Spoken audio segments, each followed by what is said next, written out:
Beneath twin moons that hung like silver coins in a velvet sky, the royal palace of Veildar shimmered with an eerie, bioluminescent grace. Its spires spiraled into the heavens like frozen lightning, pulsing faintly with the heartbeat of ancient alien tech woven into the very stone.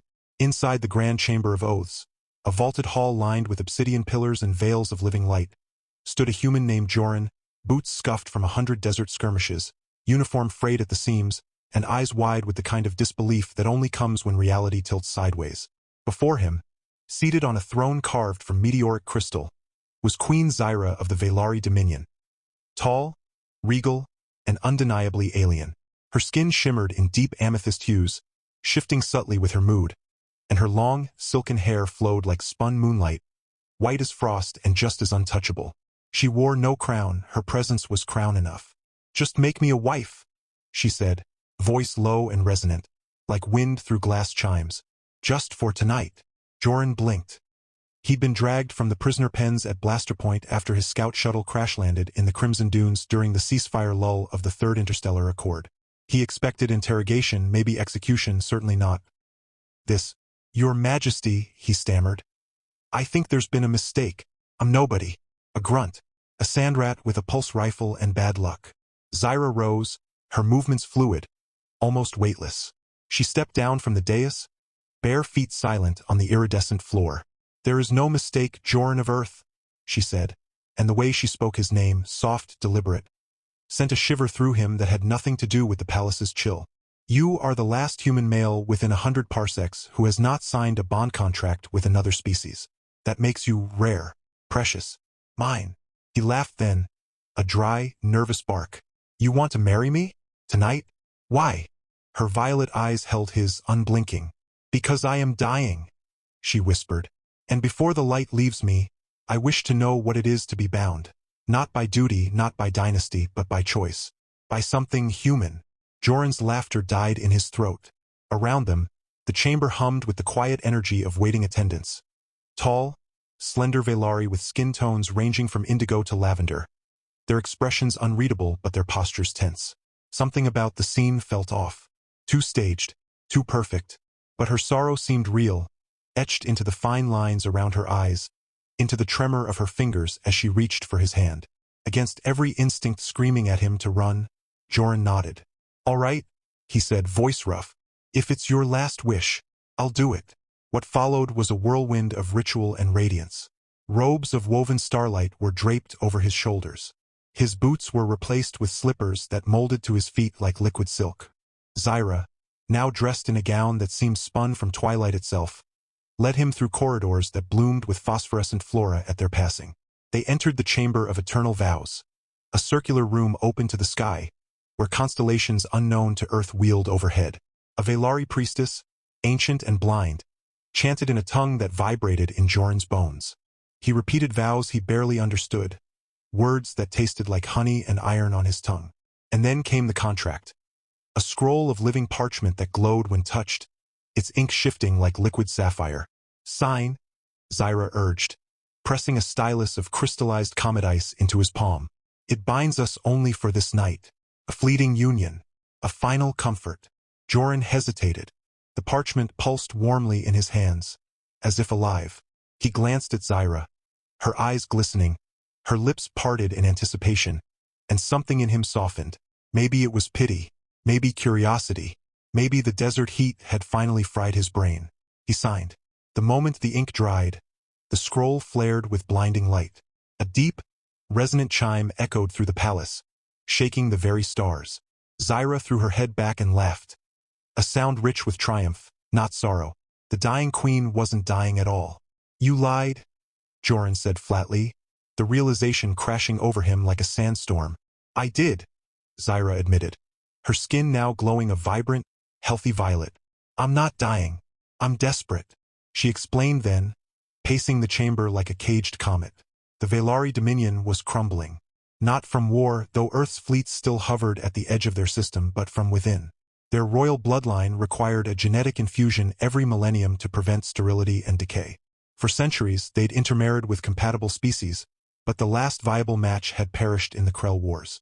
Now, only humans remained compatible, thanks to some quirk of convergent evolution or cosmic joke. But Earth's governments refused all diplomatic marriage proposals, citing ethics, autonomy, fear. So Zyra took matters into her own hands. "You're not my last wish," she said, turning to face him, eyes blazing. "You're my first real hope. The contract you signed? It's not for one night. It's lifetime binding. Legally, spiritually, biologically. You're my husband now, Joran. And by Velari law, that makes you prince consort. Your DNA is now the key to my people's survival." Joran stared at her, jaw slack. "You tricked me into saving an entire species? I gave you a throne, a queen, and a purpose bigger than yourself," she countered, stepping closer. "And if you're honest, you've never been wanted like this before." He couldn't deny it. Back on Earth, he'd been cannon fodder, expendable, forgettable. Here, in this impossible palace under alien stars, he was suddenly vital, irreplaceable. The irony wasn't lost on him, nor was the absurdity. "So what now? Do I just stay? Play prince? Help you repopulate your empire?" Zyra smiled, a slow, knowing curve of her lips. "First, you survive the night." As if on cue, alarms shrieked through the palace. Deep, guttural howls that turned the air electric. Red light flooded the chamber. The priestess vanished in a swirl of smoke. Zyra's expression hardened into something fierce and battle-ready. "They've come," she said. "The purists." The purists were Velari extremists who believed their species should die with dignity rather than taint their lineage with human genes. They'd been plotting against Zyra for months, and now, with the bond sealed, they'd strike. Joran's training kicked in. Weapons? Zyra pressed a slender blade into his hand. Obsidian black, humming with energy. "This is a Solfang dagger. It drinks fear and returns courage. Don't drop it." They burst from the chamber into chaos. Corridors once serene now burned with plasma fire. Servants fled. Royal guards, loyalists, clashed with masked purists in flowing black robes. Joran moved on instinct, ducking behind pillars, returning fire with a sidearm. Zyra materialized from her sleeve. He wasn't a hero, but he'd survived the siege of Mars and the acid jungles of Proxima. This was just another battlefield. Only this time he had something to protect. Zyra fought like a storm given form. Her white hair whipped around her as she unleashed bursts of concussive energy from her palms, sending purists flying. She moved with lethal grace, but Joran noticed the strain in her eyes. This wasn't just a coup, it was personal. At the heart of the rebellion was her own cousin, Varek, once heir presumptive until Zyra's ascension. They cornered Varek in the Hall of Ancestors, where holographic ghosts of past queens watched in silent judgment. He stood tall, his purple skin marred by ritual scars, eyes burning with fanaticism. "You've shamed us, Zyra," he spat. "Marrying a primitive, a beast with no history, no honor." "He has more honor than you," Joran shot back, stepping forward. "He signed a contract he didn't understand to comfort a dying woman. That's not primitive, that's human." Varek sneered. "You think your bond matters? The contract can be broken. Sever the head, and the vow dies with it." He lunged, not at Zyra, but at Joran. The fight was brutal, fast. Varek was stronger, faster, trained in Velari martial arts that bent gravity and time. But Joran had grit, improvisation, and the Solfang dagger, which now glowed hot in his grip. He remembered the dunes, how to read the wind, how to use terrain, how to turn weakness into surprise. He feigned a stumble, let Varek overextend, and drove the dagger into the joint of his armor. Varek screamed as the blade siphoned his rage, turning it into raw energy that crackled through Joran's veins. Zyra finished it with a single pulse of royal authority, a command only a true queen could wield. Varek collapsed, not dead, but bound by ancestral law, his rebellion nullified. Silence fell heavy and thick. Smoke curled from scorched tapestries. Joran leaned against a pillar, breathing hard, blood dripping from a gash on his brow.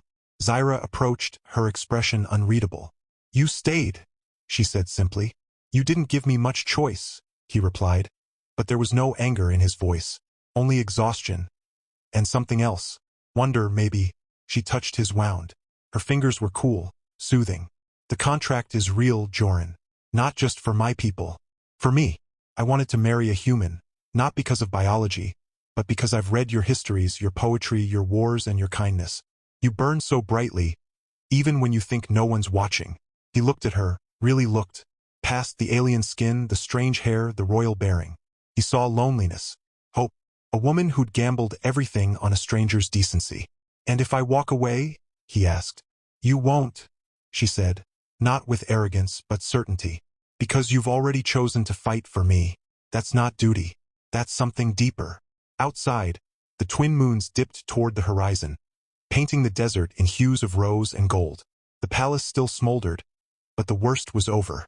For now, Joran knew the galaxy wouldn't let this union stand unchallenged. Earth would demand answers. Other species would see the Velari resurgence as a threat. Wars could reignite. But in this moment, standing beside a purple-skinned queen with moonlight hair, he felt something he hadn't in years, like he belonged somewhere. He took her hand. "All right," he said, "but I'm not wearing those slippers again." Zyra laughed, the sound bright and clear, like bells in a desert wind. And for the first time in centuries, the royal palace of Vaildar didn't just hum with power, it sang with possibility. The days that followed were anything but calm. Word of the Union spread faster than solar flares across the commsnet. Earth Command sent urgent hails, demanding Joran's immediate extraction and denouncing the marriage as non-consensual under interstellar law. Zyra, ever the strategist, released the full recording of the ceremony, Joran's clear "I do." His signature, his voluntary presence, turning public opinion on Earth from outrage to fascination. Memes exploded. Human prince of the Purple Empire, desert grunt gets alien queen, intergalactic love story or political masterstroke.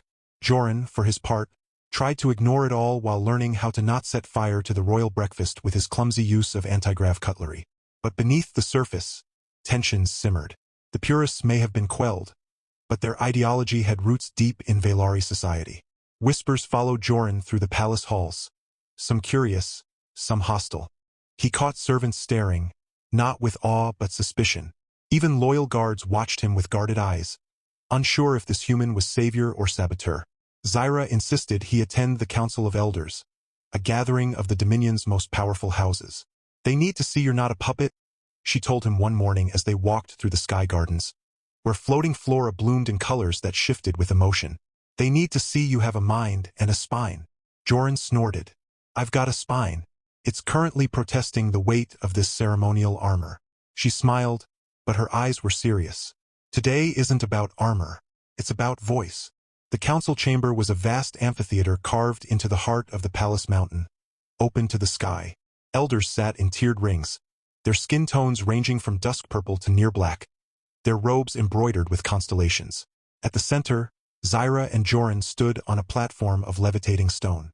One elder, a craggy-faced matriarch named Thalvra, spoke first. "You bring a human into our bloodline, Queen Zyra. Do you not fear dilution? Degradation?" Zyra stepped forward. "I fear extinction more. And Joran is not dilution. He is evolution." Another elder, younger, with sharp eyes and sharper tongue, added, "He cannot even speak our tongue properly. How can he guide our children?" Joran cleared his throat. He'd been practicing. "I may not speak your language well," he said in halting Velari, "but I know how to listen, and I know how to protect what matters." A murmur rippled through the chamber. Then, from the back, a voice rose, cold, familiar. "Protect? You couldn't protect your own planet from corporate wars and climate collapse. What makes you think you can protect us?" It was Kalen, Varek's younger brother, newly appointed as House Vailcor's voice. His eyes burned with the same fire as his brother's, but his methods were subtler, deadlier. Joran met his gaze. "Earth's flaws don't define me, just like your brother's treason doesn't define your house." Kalen's lips thinned. "Careful, human. Words can be weapons." "Good," Joran said. "Then let mine be sharp." Zyra placed a hand on his arm, a silent signal to hold back. But the damage or the impression was done. That night, over a meal of glowing fruit and spiced nectar, she told him, "You impressed them." Even Thalvra nodded twice. "That's practically a standing ovation." "I just didn't trip over my own feet," he said, poking at a wriggling dessert that changed flavor with every bite. "Though this thing tried to bite me." She laughed, the sound warm and genuine. "You're adapting faster than I hoped." But adaptation wouldn't be enough. Days later, a distress signal crackled through the palace comms. A human freighter, the Star Migrant, had been seized by raiders near the Velari border. On board were over 200 colonists, including children. The raiders? Kaelin's private fleet, flying under false colors. "He's testing you," Zyra said, her face grim as they reviewed the holo footage. "If you do nothing, you're weak. If you act without me, you defy Velarri sovereignty. If you ask for my help, you look dependent." Joran studied the flickering image of the freighter, its hull scarred but intact. He thought of those kids, scared, alone, far from home, just like he'd once been. "I'll go alone," he said. "You'll die alone," she countered. "Then I'll die doing what's right," he replied. "Isn't that what you wanted? A human who chooses?" She stared at him for a long moment. Then slowly she nodded. "Take the Dawn Razor. It's fast, stealthy, and keyed to your biometrics now. But Joran, don't be a martyr. Come back to me." The rescue was a blur of tension and timing. Joran piloted the sleek Velarri interceptor through asteroid fields and ion storms, using tricks learned in Earth's black market racing circuits. He boarded the Star Migrant through a maintenance hatch, moving like a ghost through its corridors. The raiders, mercenaries hired by Kaelin, were sloppy, overconfident. Joran disabled them with stun pulses and well-placed kicks, freeing the colonists without a single fatality. But as he prepared to evacuate, Kaelin appeared on the bridge view screen, smirking. "You play hero well, human, but heroes make poor kings." "Who said I wanted to be king?" Joran shot back, guiding the colonists to the escape pods. "I just want to go home." "To which home?" Kaelin asked, and the question hung in the air like a blade. Back at the palace, the rescued colonists hailed Joran as a savior. Earth Command, faced with undeniable proof of his heroism and voluntary role, softened its stance. Diplomatic channels opened. Trade talks began. The marriage, once seen as a scandal, became a symbol of unity. But Kaelin wasn't done. He'd planted something on the Star Migrant, a data crystal containing falsified records suggesting Zyra had planned the raid herself to frame him and consolidate power. When it surfaced, even loyal houses wavered. Zyra faced a tribunal. Joran stood beside her, not as a consort, but as a witness. He presented counter-evidence, flight logs, mercenary payment trails, voice analysis, all pointing to Kaelin. But the final blow came from an unexpected source. Varek, imprisoned but not silenced, confessed under truth serum that his brother had orchestrated everything to usurp the throne. Kaelin fled. The Dominion breathed again. That night, Zyra and Joran stood on the highest balcony, watching the twin moons rise. The desert stretched below, endless and quiet. "You stayed," she said again. "And you didn't let me fall," he replied. She leaned into him, her white hair catching the starlight. "The contract was a lie at first, but now, it's the truest thing I've ever known." He wrapped an arm around her, feeling the steady thrum of her alien heart against his side. Somewhere in the galaxy, wars still raged, empires schemed, and humans argued over borders. But here, in this moment under alien stars, a soldier and a queen had built something fragile and fierce. And it was just beginning. Weeks passed in a fragile calm. The palace gardens bloomed with twin sun lilies that only opened when touched by both human and Velarri hands, a symbol the court poets seized upon with fervor. Joran, now officially recognized as prince consort, walked the halls with growing ease, though he still startled at the whispering walls and the way doors melted open at his approach. He trained with the royal guard not to command, but to understand. He learned to read the subtle shifts in Zyra's skin, the lavender flush of amusement, the deep violet of sorrow, the rare silver shimmer of joy. They spoke late into the night, not of politics, but of Earth's oceans and Velarri sky whales, of childhood fears and favorite constellations. Something real had taken root between them, deeper than contracts or survival. Then came the message from the Outer Rim. It arrived not through official channels, but via a smuggler's drone. Burned, battered, and coded in Old Terran military cipher. Joran recognized it instantly. His sister's signature encryption. Lyra, presumed dead in the Titan uprising 5 years prior. The drone carried a single data chip. When played, it showed her older, thinner, eyes haunted but alive. She stood in a dimly lit chamber, walls lined with Velarri glyphs. "Joran," she said, voice cracking. "If you're seeing this, you're with her. Don't trust the bond. Don't trust her. The contract, it's not what you think. They've been watching us for decades, studying us, breeding us." The transmission cut out with a burst of static, but not before a symbol flashed on screen. The sigil of House Veilcor, Kaelin's house. Joran's blood ran cold. He confronted Zyra that night in the moon chamber, where the air smelled of ozone and memory. Your people knew about humans long before the war, he said, voice tight. You didn't just discover compatibility. You engineered it. Zyra didn't deny it. She turned from the window, her face unreadable. We observed Earth for 2 centuries. Not to conquer, to preserve. Your species burns bright but fast. Wars, greed, self-destruction. We saw potential and fragility. So yes, we introduced subtle genetic markers into your deep space colonies during the Exodus era. Nothing forced, just nudges, enhancements, to ensure that if the time came, a bond could form. You altered us, Joran said, the words tasting like ash. Without consent. We gave you a future, she countered, stepping closer. And you gave me one. Is that so vile? Before he could answer, alarms blared. Not the palace's internal warning, but the deep space defense grid. A fleet had breached the outer veil. Not Kalen's ragtag rebels. Not Earth Command. Something older. Something silent. The Obsidian fleet. Legends spoke of them, remnants of the First Concord, a coalition that had policed the galaxy before the Velari rose. They'd vanished millennia ago, deemed extinct. But now, their ships, sleek, black, shaped like folded wings, hung in orbit, broadcasting a single demand. Surrender the hybrid bond. Nullify the contract. Or be purged. The Obsidian Accord forbade cross-species genetic unions that could destabilize cosmic balance. To them, Zyra and Joran weren't lovers. They were a contagion. Panic seized the palace. The council splintered. Some called for immediate annulment. Others urged war. Zyra, pale but resolute, activated the planetary shield. A shimmering dome of energy that hummed with ancient power. But the Obsidian ships didn't fire. They waited, watching. Then, a transmission. Not to the palace. To Joran's private comm. It was Kalen. He appeared gaunt, half his face scarred by plasma burns, standing aboard a derelict vessel drifting near the Obsidian line. You think I'm your enemy? He rasped. I'm the only one who tried to stop this. The Obsidian fleet doesn't just want the contract voided. They want the bloodline erased.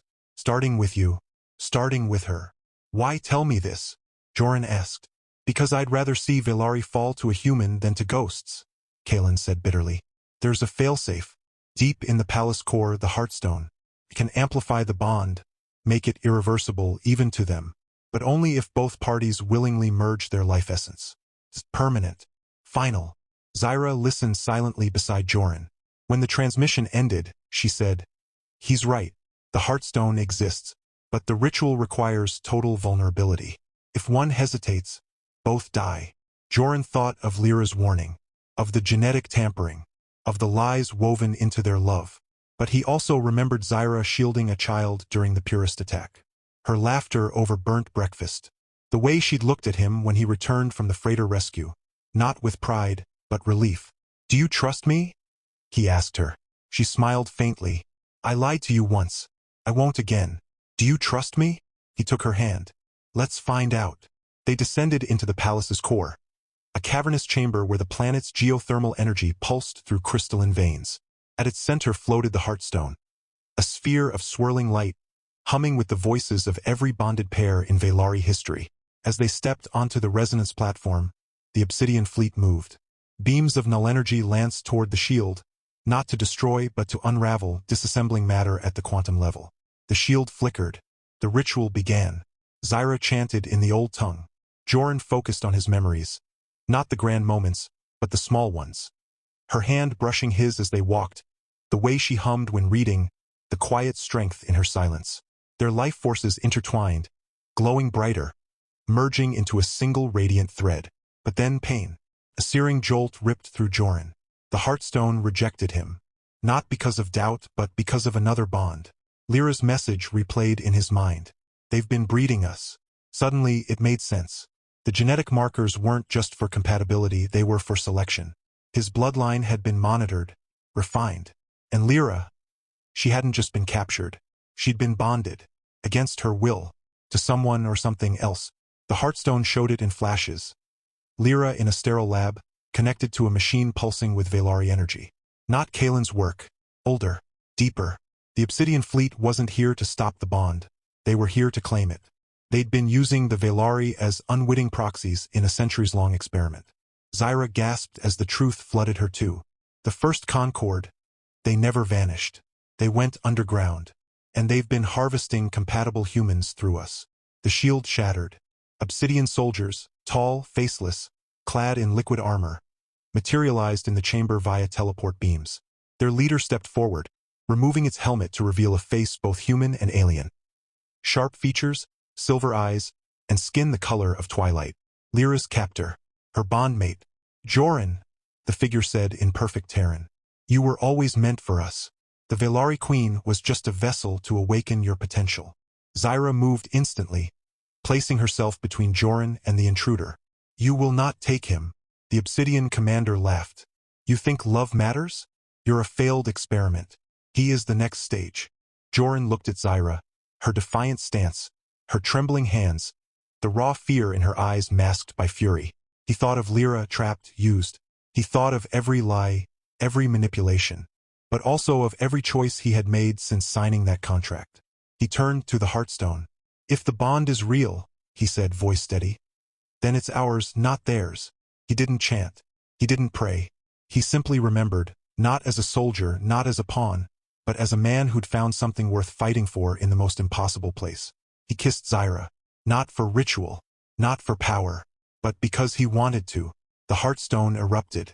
Light exploded through the chamber, not destructive, but transformative. The Obsidian soldiers screamed as their armor dissolved, not into nothing, but into living vines, blooming with twin sun lilies. The commander staggered back, its hybrid form flickering between human and machine, unable to withstand the purity of a bond forged in truth, not design. The fleet above convulsed.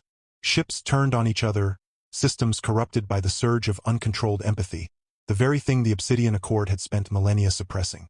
When the light faded, Joran and Zyra stood hand in hand, unharmed. The hearthstone now pulsed with a new rhythm, human and Velari, equal, inseparable.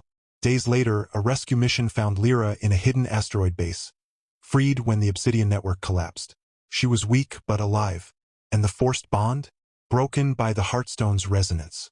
Kalen returned, not as a rebel, but as an ally. Turns out, he muttered, I'd rather serve a queen who loves a human than gods who treat us all as lab rats. Earth and the Velari Dominion signed the Treaty of Twin Moons, not as allies of convenience, but as kin. Joran never became a king in the traditional sense. He remained a soldier, but now he fought for more than survival. He fought for choice, for love that defied design, for the right to write one's own story, even in a universe full of liars and legends. And on quiet nights, when the desert winds sang through the palace spires, he and Zyra would walk the sky gardens, fingers entwined, watching the stars. Not as conquerors, not as experiments, but as two souls who'd chosen each other, against all odds, and changed the galaxy by doing so. The contract had begun as a lie, but in the end, it became the truest thing either of them had ever known. Years flowed like desert winds, sometimes gentle, sometimes fierce, but always forward. The Palace of Vael'thar, once a monument to ancient isolation, became a beacon of convergence. Human engineers worked alongside Velari bioartisans, weaving earth steel into living walls that breathed and bloomed.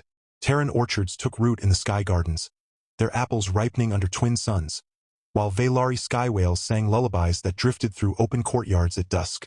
And at the heart of it all stood Joran and Zyra, not as symbols, but as partners. Their marriage, once forged in deception and desperation, deepened into something quiet and unshakable. They argued over council decrees and whose turn it was to feed the palace's mischievous gravity cats. They danced in the moon chamber during storms, barefoot and laughing as lightning painted the sky in violet and gold. And when the first child came, a daughter with Joran's stubborn brow and Zyra's luminous violet eyes, her hair a cascade of silver white like starlight caught in silk, they named her Lyra, in honor of the sister who had suffered so much, and who now served as Earth's ambassador to the Dominion, her scars healed, her voice strong. Life wasn't without trials. Remnant Obsidian cells still whispered in the dark corners of the galaxy. Old Velari traditionalists grumbled about diluted bloodlines. Earth politicians occasionally demanded Joran return for debriefings, which Zyra always vetoed with a single, icy stare and a reminder that her consort answered only to her, and to his own conscience. But none of it could crack the foundation they'd built. They had faced annihilation, betrayal, cosmic conspiracies, and the weight of two worlds, and chosen each other again and again. On their 10th anniversary, Joran surprised Zyra by rebuilding his old scout shuttle, not as a weapon, but as a home. He parked it in the Crimson Dunes just beyond the palace walls, retrofitted with Valari warmth fields and a garden dome where Terran wheat grew beside phosphorescent moonferns. "In case we ever need to disappear," he said with a grin. She kissed him, her skin shimmering rose gold with affection. "We'll never need to disappear," she replied. "But I love that you'd try." They spent their evenings there often, just the three of them, later four when their son Kalen, named not for the rebel, but for the word's older meaning, steadfast, came toddling after fireflies that glowed in sync with his heartbeat. The children spoke both languages before they could walk, sang lullabies and harmonies that made the palace walls hum, and dreamed of galaxies where difference wasn't feared, but celebrated. Joran never wore a crown. He preferred his old boots, though they were now polished and lined with memory fabric that whispered encouragement when he doubted himself. Zyra still ruled with grace and steel, but her decrees now carried a human touch. A mercy clause here, a second chance there. Together, they turned the Dominion not into an empire, but into a sanctuary. And when the stars aligned just right, when the twin moons overlapped and cast a single silver shadow over the dunes, they would stand hand in hand on the palace balcony, watching their children chase light beetles through the gardens and feel the quiet miracle of it all. A soldier and a queen, an alien and a human, bound not by contract alone, but by choice, by laughter, by the thousand small acts of love that built a lifetime. They grew old slowly, beautifully. Their hair, his once dark, hers always white, turned to matching silver. Their hands, once calloused and smooth, became lined with shared history. And on the last night of Zyra's long, radiant life, she didn't speak of legacies or laws. She simply held Joran's face in her hands, her violet eyes soft with gratitude, and whispered, "Thank you for saying yes that night." He kissed her forehead, tears tracing paths through the desert dust on his cheeks. "I'd say yes 1,000 lifetimes over." She passed peacefully, surrounded by their children, grandchildren, and the gentle hum of a palace that had learned to love like a human. Joran lived many years after, not as a widower, but as a keeper of stories. He taught his grandchildren how to track sand serpents by starlight and how to listen to the silence between heartbeats. He never remarried. Some loves, he'd say, are cosmic constants, like gravity, like time, like the bond between a purple-skinned queen and a desert-worn soldier who once signed a lie and turned it into truth. When he finally joined her among the stars, they buried him not in stone, but in light. His ashes scattered over the crimson dunes at dawn, mingling with the wind that had carried their first kiss. And in the palace gardens, a new tree sprouted that night, its leaves half Terran green, half Valari violet, its blossoms glowing softly in the dark. They had lived a happy married life. Not perfect, not easy, but theirs. And in a universe vast and often cruel, that was more than enough.